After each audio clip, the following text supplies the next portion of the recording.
एक वीरान इलाका, चारों ओर से पत्थर, रेत और सन्नाटा। ना इंसान, ना आवाज। फिर भी वहां कुछ है, कुछ ऐसा जो अब भी जिंदा है। कहते हैं कि अगर ध्यान से सुनो तो वहां की हवाएं कहती है, कभी पहाड़ गूंजते हैं, कभी रेत सरसराती है और बीच में खड़ा है एक मंदिर, हिंगलाज माता का मंदिर। ये सिर्फ एक मंदिर नहीं, ये वो जगह है जहां माता सती का सिर गिरा था, शिव का तांडव थमा था और ब्रह्मांड की ऊर्जा पहली बार पृथ्वी पर टिकी थी। ये पहला शक्तिपीठ बना, लेकिन सबसे रहस्यमयी भी है।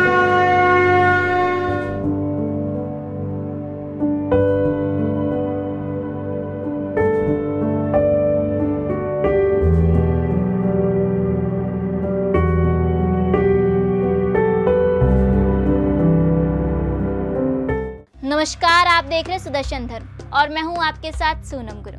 आज हम आपको लिए चल रहे उस पावन धरती पर जहां आज भी गूंजता है जय माता दी का स्वर, जहां हिंदू ही नहीं मुस्लिम भी सिर झुकाते हैं। ये है हिंगलाज माता का मंदिर, पाकिस्तान के बलूचिस्तान प्रांत में बसा 51 शक्ति पीठों में से एक, जहां माता सती का सिर गिरा था।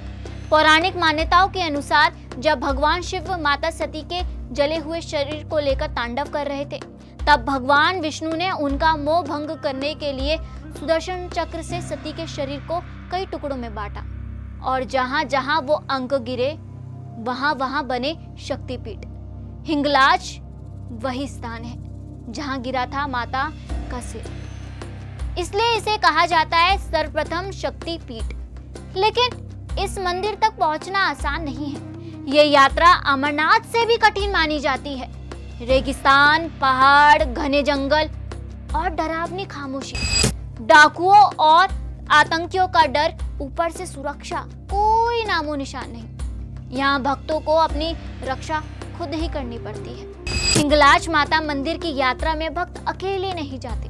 30 से 40 लोगों के समूह में निकलते हैं, करते हैं 55 किलोमीटर की पैदल यात्रा और पहुंचते हैं उस स्थान पर जहां आत्मा को मिलती है शांति और मन को माता का साक्षात आशीर्वाद। सोचिए, एक देश जहां हिंदू होना ही खतरे से खाली नहीं है, वहां एक शक्तिपीठ ऐसा जहां दिया आज भी जलता है, जहां नवरात्रि पर माता का दरबार सजता है, जहां मां के जयकारों की गूंज रेगिस्तान की रेत में भी सुनाई देती है। क्या ये चमत्कार नहीं? और क्या आप जानते हैं कि यहाँ तक पहुँचने के बाद वहाँ मौजूदा कुछ श्रद्धालु कहते हैं कि उन्होंने माता के दर्शन नहीं किए, बल्कि एक अनुभव किया, एक ऐसी शक्ति का अनुभव जो शब्दों से बाहर है। कहते हैं रात के समय जब खामोश होता है, मंदिर के आसपास कुछ अजीब सी ऊर्जा महसूस होती है। क्या ये सिर्फ आस्था का असर है या फिर यहाँ कुछ और भी छुपा है? तो अगर कभी आपको मौका मिले इस पवित्र यात्रा को करने का, तो याद रखें, यहाँ आना सिर्फ एक यात्रा नहीं, ये एक अनुभव है, एक आशीर्वाद है जो आप जीवन भर महसूस करेंगे। जय माता दी।